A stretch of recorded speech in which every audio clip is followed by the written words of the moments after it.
waa barnaamijkeenii hidaha iyo dhaqanka. Kalkii kan ka horeeyay iyo kuwii ka sii horeeyayba waxaynu ku soo guda jirnay inaynu ka hadalno agabka aqal Soomaaliga dhex yaala, gaar ahaan inta gurgurka ah, intii iidaanka lagu shuban jiray iyo intii la cuni jiray labadaba. Maanta waxaynu insha Allah ku qaadan doonaa barnaamijkeenan qayb iyaduna ka mid ah agabkii aqal Soomaaliga inoo dhex ooli jiray ee soorta iyo dhooniga lagu ridan jiray. Waa xeedhada. Xeedhadu iyaduna waxay ka mid tahay agabka ugu muhiimsan ee dadku soorta ay ku ridan jireen waayadii hore. Waxaa laga samayn jiray dhir oo laga qori jiray. Dhir aad u fara badan ayaa laga qoran jiray. Dhirtaa waxaa ka mid ah dhosoqa, lebiga, garbada, dhebiga, yoocada, dharkaynka iyo dhir fara badan oo garaskuna uu ku jiro. Dhirtaa faraha badan leh ayaa laga samaysan jiray oo qofba kii u dhaweey uu heli karayo ayaa wuxuu ka samaysan jiray xeedho. Xeedhadu iyaduna waxa ay lahayd noocyo kala duwan oo aad u tiro badan. Noocyadeeda waxaa ka mid ah xeedhada la yiraahdo xeedho fardooda, iyo xeedhada la yiraahdo xeedho sibiidida, iyo xeedhada la yiraahdo kilo. Guud ahaan kolka soorta cilx loogu soo ridayo iyada ayaa lagu soo qaadi jiray, haddii ay noqoto cad iyo haddii ay noqoto soorta kaleba. Xuseen Xasan Allah u naxariistee ayaa gabay uu tiriyay oo dhaadasho ahaa ayaa wuxuu ku soo dareeyay deeqsinimadiisa iyo hayntiisa. Waa gabay uu kula hadlayay cid kale, guud ahaana nafti hafara oo kaga warramayay libaha u gaarka isaga. Wuxuu yidhi, marti culus caraabaha haddii cunka lagu sheego goortuu bakhayl cudur galaan, caafimaad ahaya culuq iyo bariis waxaan hayiyo cududahan looga xeedhyahan cadiinta ugu riday culimadan sheegtay. Waa dhaadashada iyo deeqda lalahaa iyo milgaha guud oo lagu wada dhaadan jiray inuu ninku halkii uu dhabcaal ka noqon lahaa inuu ku mitidi jiray sharafta iyo milgaha oo uu waxbixinta har iyo habeen aanay gacantiisu aanay ka waaban jirin amba aanay ka hakan jirin. Xeedhyuhu mid waa xeedho fardood, waa xeedho weyn oo fardaha ayaa wax lagu siin jiray. Midna waxaa la yiraahdaa xeedho sibiidi. Xeedho sibiididuna iyaduna waa xeedhyaha waaweyn ee tusaale ahaan 4 qof iyo in ka 4 qof ay wax ku wada cuni karaan ilaa 5 qof. Waa taheeso tiraahdaa sabool caydhihi sibiidida weyn, jinaad solan iyo sooryo kuma sido, oo tilmaamaysa heestani xeedhada weyn ee sibiidida la yiraahdo in rag badan ay deeqda, laakiin qofku haddii ay hayntiisu maran tahay aanu waxba bixin karin. Waxaa ka mid ah kilo. Kiladu iyaduna waa xeedhyaha ta ugu yaryar ee qof kaliya deeqda amba kaba yarba. Kiladuna waa kii abwaankii lahaa kilada nin qura uga wabshaan koox soo dhigay. Wuxuu leeyahay oo inoo muujinayaa macnaha shaygii uu qof kaliya u diiday ee uu kala hakooday ayaan wadar u soo dhigay. Macnaha waxa weeye taasna waa kilada yar. Waxaa kale oo ka mid ah iyaduna agabkii wax lagu qaadan jiray amba wax lagu shuban jiray qumbaha, gogga iyo tabad. Intuba waa agab lagu shubto subaga. Tusaale ahaan qumbuhu waxa uu ka samaysnaa harag. Kolka neefka la loogo haragiisu inta xilib xigeenka mooyaane inta dulad xigeenka ee dhagorta leh ayaa dhagorta laga hoolinayaa oo dhagorta laga tiraya. Dabeeto waayadana si marka dhagorta laga dhameeyo ayaa haddana waxa la sii marinayaa waa la magdinayaa oo si wanaagsan baa dhagorta loogu guraya.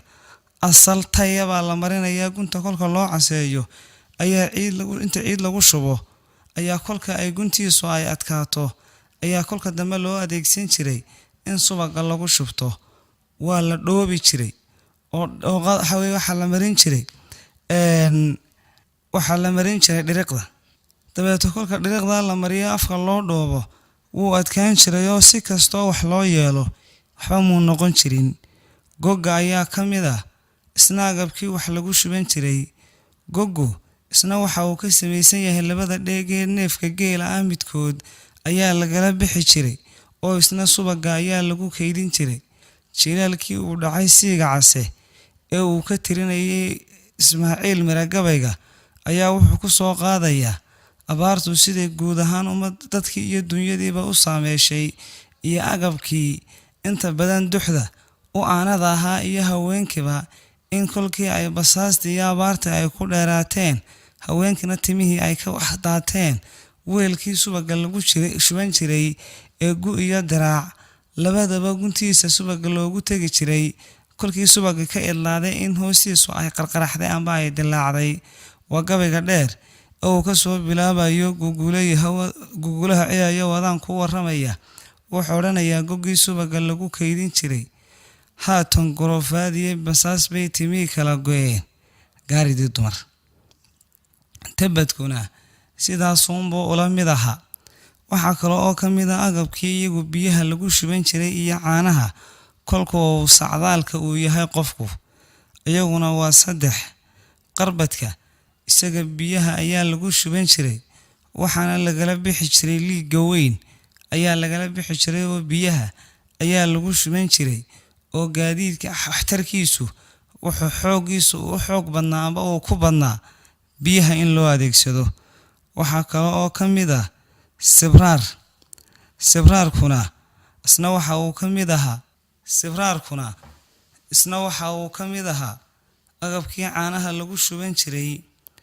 ninkii Ismaaciil Axmed Barre la odhan jiray ayaa isagoo ammaanaya cuudka aynu dhaqanno ayaa dabeeto wuxuu ka dooranayaa inuu ammaano oo uu tilmaanteeda uu wax ka sheego looda xanjada riyaha ayuu doonayaa inuu ku dheeraado.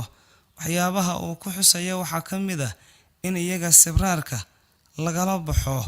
wuxuunayaa waan seenya dhuux xoolahan sax u tilmaamaya iyadaa sakada laga baxshaa suruqyo weyntaase iyadaa sibraarkeeda weyn lagu sacdaala.